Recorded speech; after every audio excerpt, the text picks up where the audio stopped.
Hey guys, it's Cash here again. So I recorded this video a little bit earlier, but the audio is messed up, so I'm going to redo it and show you guys the low budget version of this ice trapper. So the video that I posted earlier today, that was the medium budget, and that's about 100 divines. What you're looking at here is only about 30 divines to make, anywhere from 25 to 35, 40 divines, depending on what you really want to spend your money on and how high you want to get the damage. But to get a solid build going like this, where you can one-shot the Ubers and not really worry about it, is only about 30 divs. So we do have Uber Eater, Uber Exarch, and Uber Maven on, and we are going to showcase what it looks like.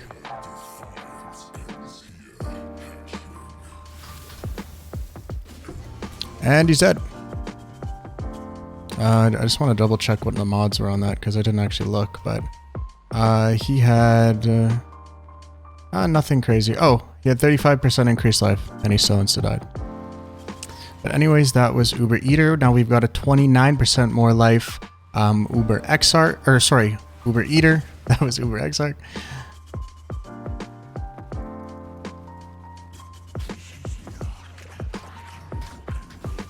And that is Uber Exarch, or Uber Eater. God damn it, I keep getting messed up. Now we'll quickly do a Maven. As you can see, this is really high DPS. This only costs 30 dev to set up, and it's a super solid build. Obviously, this is the build is literally meant for one thing, and that's killing Ubers. You cannot do bossing. You can't really do you can't do mapping on this. You can't even do Cortex really, because you won't be able to get to the boss. You have 250 unreserved life. You have some ES, but yeah. Good luck doing basically anything else other than bossing on this thing. I think most of the time you don't even really need to click your bear trap or the brand. But yeah. This is just a quick Maven. You can't skip the first memory game. We might be able to skip the other ones, but we'll see.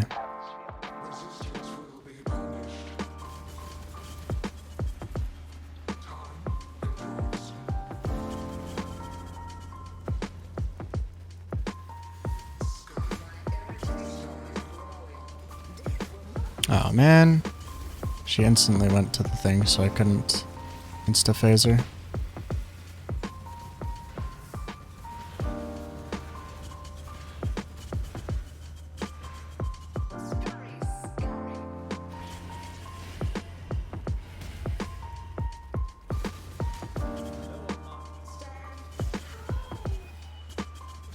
Second phase done. I like putting these balls at the side so they're not on the arena for you. Last phase at least we'll try to burn her. I haven't used any of my potions yet or anything. Should be dead here. Oh, given I don't die, I died. Gotta wait for loot to drop to leave. But yeah, that is Uber Exarch, Uber Eater, and Uber Maven. Super solid build. Let me pull open the POB here. So in the POB, just keep in mind, I have this here for Arcane Surge that we get from the medium cluster here. Arcane Surge when a trap is triggered. So you have Arcane Surge as soon as the boss spawns and you hit it with your trap. I do have some things in here toggled that are for bossing, so keep that in mind if somebody says you have all these things checked off, but there it is for a reason. So obviously we do use Power and Frenzy Charge. This is a Badge of the Brotherhood build. What this does is your maximum frenzy charge is equal to your maximum power charges. So you stack power charges, you get frenzy charges, and that's basically how the build works. Second item that makes this build enabling is the Ralakesh's Impatient Boots. And what this does is give you your maximum charges when you are stationary. So when you're not moving, you get all of your charges. When you move, you hear this annoying sound when your charges are going away. And with that, we've got the damage penetrates enchant because that is huge on this build. So other things in the configuration that we have that I wanted to go over, we have a number of rare or unique enemies nearby. The reason we have that in here is due to the Assassin Ascendancy Opportunistic. And what this does is give you 25% more damage while there is at most one rare or unique enemy nearby. So this doesn't take into effect, say, the second phase of Maven where the brain is out and there's a couple mobs around. It won't give you this 25% increase, but almost every other time this is going to be up, and that's why I checked that in the configuration. You are always going to be chilling the boss. It could be 30, it could be more, and the boss does get frozen with how hard you hit him.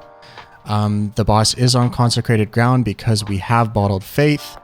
And yeah, that's about it for the check marks we got here. We got about 560 mil Guardian DPS. If we go to Uber Pinnacle, you're looking at about 168, but as you saw earlier, either way, it does not matter because you still one-shot the boss.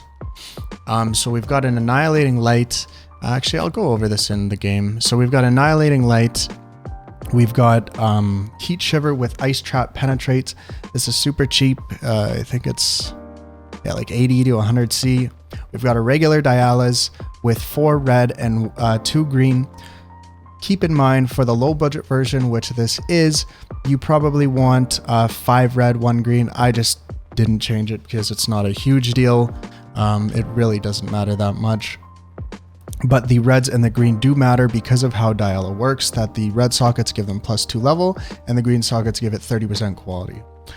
So we've got Trap in Mind, Damage Support, Inspiration, Charge Trap Support, Empower, Ice Trap, and Concentrated Effect. For our rings, we've got some basic garbage rings.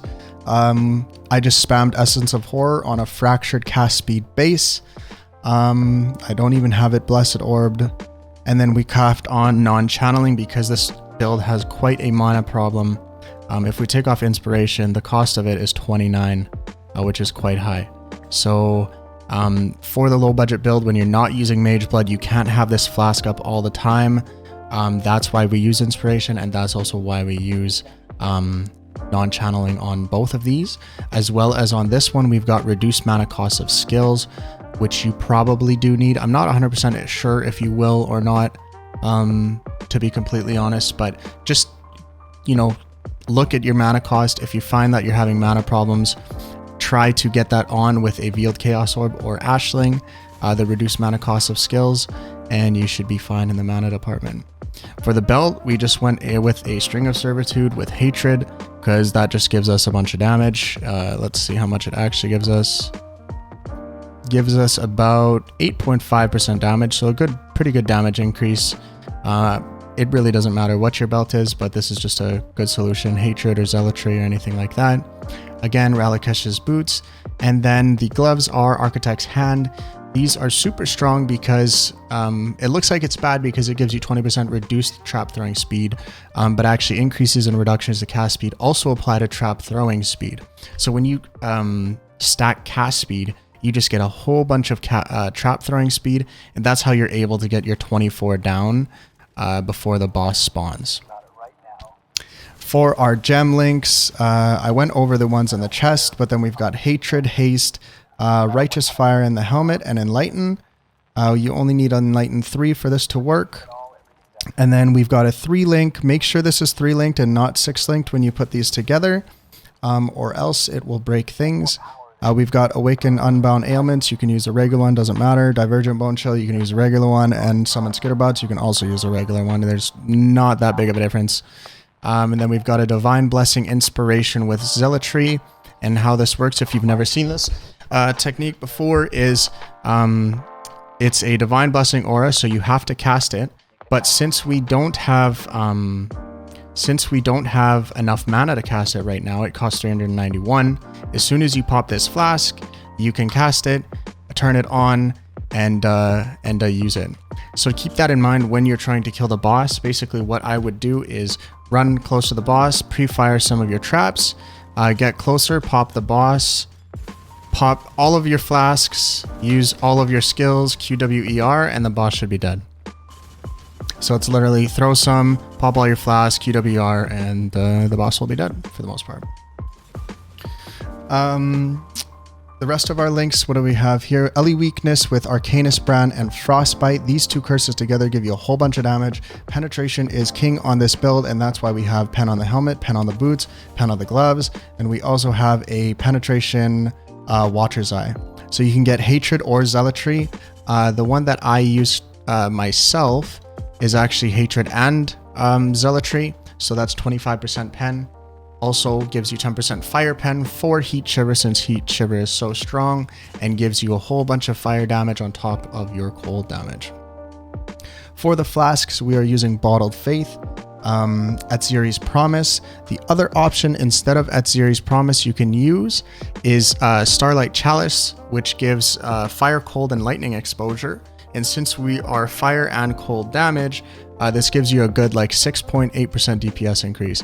The only thing with this is it's about 3 divines versus Etziri's is like 100 C, or maybe not even.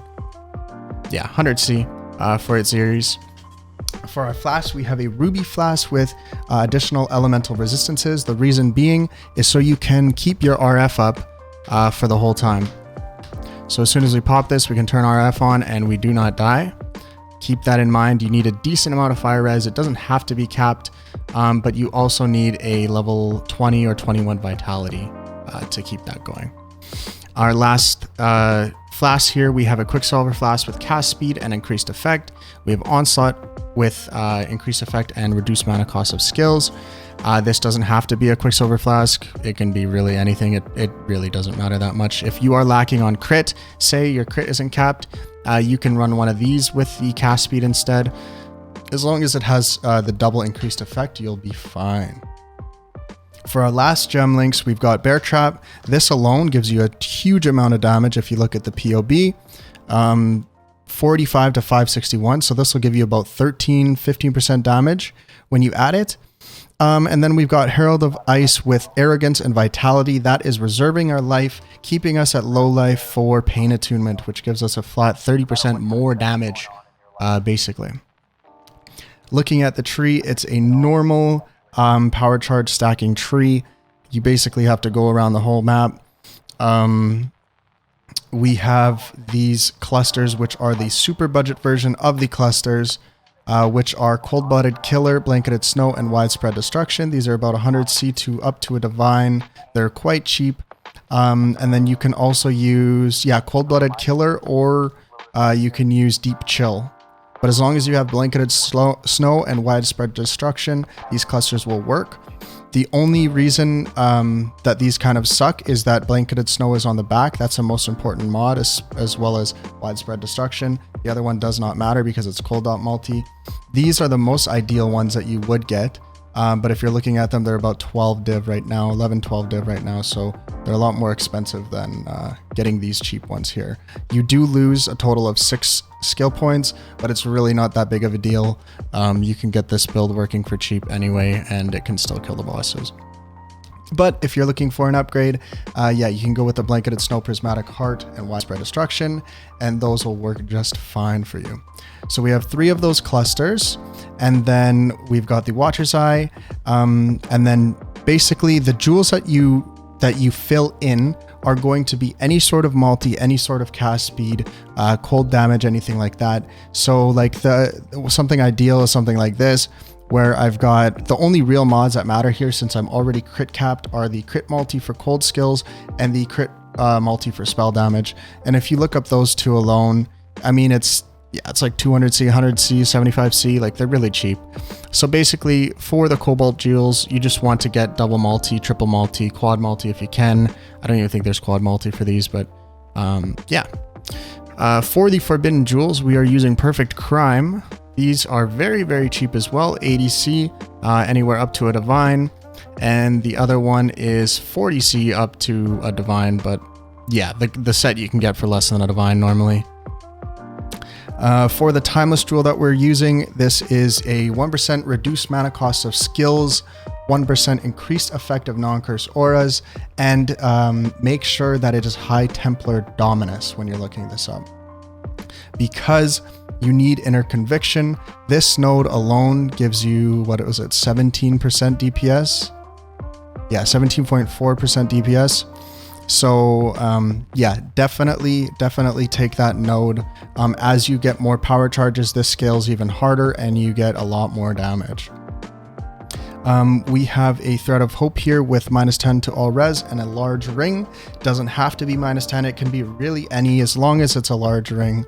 You can get them for 20, 30C, which will probably be lower res, but it really doesn't matter. It doesn't really change a whole lot. And then the only thing here is the cluster, pyrotechnics, and surprise sabotage. Sorry, arcane pyrotechnics and surprise sabotage. This gives you crit multi for your traps, as well as elemental penetration, which is obviously the highest amount of damage you can get. And then we've got arcane surge and trap damage from the arcane pyrotechnics. This is very important because if you look at me removing the arcane surge from here, we lose about 51 mil DPS. And this obviously scales more as you go, as you get more damage. Yeah, other than that, you just fill in everything with multi-jewels, and that's about it for the low budget, really. Yeah, I don't think there's a whole lot else to go over. I'll quickly show you guys the medium budget, the difference between this one and that. So this is the medium budget. We're looking at about 1.3, almost 1.3 bill DPS. The only really things that we're changing here is we've got an Annihilating Light with 15% cast speed corruption on it. We've got a Heat Shiver with +1 maximum power charges, and we've got a Dialas with +1 socketed gems. The best Dialas you can get for this build is +1 socketed gems and +2 trap and trapper mine. That'll give you a whole bunch of damage, but it's kind of overkill. Our gloves, we've got Architect's Hand with +2 AoE and Curse. I just happened to hit these when I was double corrupting them, so I just used them. The other thing you can do here is if you get a corrupted Badge of the Brotherhood that has an additional curse, you can change out Whispers of Doom for Disciple of Slaughter down here, and Disciple of Slaughter will give you another 6% DPS. For the rings, I still have the low budget rings because it really doesn't matter that much. If you're going for an upgrade, you would get a +1 max power charge ring, and the easiest way would be to buy one of those and then buy a Calandra's Touch because they're only like 30 something div, and you'll have 2 more power chargers, which will in turn give you a whole bunch more. So I think here we have 7, so we'd go up to, or no, we'd go up to 10. So we'll go up to 1.6 mil or bill from 1.2, which is kind of crazy. And then we're looking at a Mageblood here. There's not really a difference from using this versus using the other belt that I have, other than quality of life, where these are always on. And then almost everything is the same except for the Watcher's Eye that has double penetration on it. For our skills, the one thing you would change if you have a Mageblood would be to take out Inspiration and add Divergent Power Charge on critical. Reason being is you get increased damage per power charge as well as more damage per power charge, and this just scales a lot better, and you do not need the mana from the Inspiration to make this work on this build. But yeah, other than that, that is that's basically the medium budget. I'd say this is about 100 div you're looking at instead of 30 from the other one. And then lastly, we've got my mirror tier budget, which is about 3.2 billion DPS, even more overkill. And this is probably something you would use just to show it off, because I don't think any boss has enough HP for this to really matter. At this point, you have the +2 Trapper Mine with +1 socketed. You have my ring mirrored, which is the ring that I have in the TFT shop with +1 maximum power charge implicit, as well as increased spell damage per power charge and added cold damage per frenzy, as well as added cold damage per frenzy in the affixes, not just the implicit. So that's the biggest change to this. I think that mostly everything is the same from the other one, other than these triple multi-jewels with trap throwing speed for basically every slot there. And then the Watcher's Eye. Oh, I've got the same Watcher's Eye as well. So yeah, basically the same stuff other than the ring, as well as the +2 Dialis and the, yeah, that's about it. Anyways, if you like the build, you know, feel free to leave a like or a comment down in the description. I hope you enjoy it. It's a really fun build. I had a lot of fun building this for cheap and seeing how far I could push it for as cheap as I could go. If you have any questions, feel free to join my Discord and ask me there, or you can ask me on stream at any time when I'm on. Anyways, enjoy.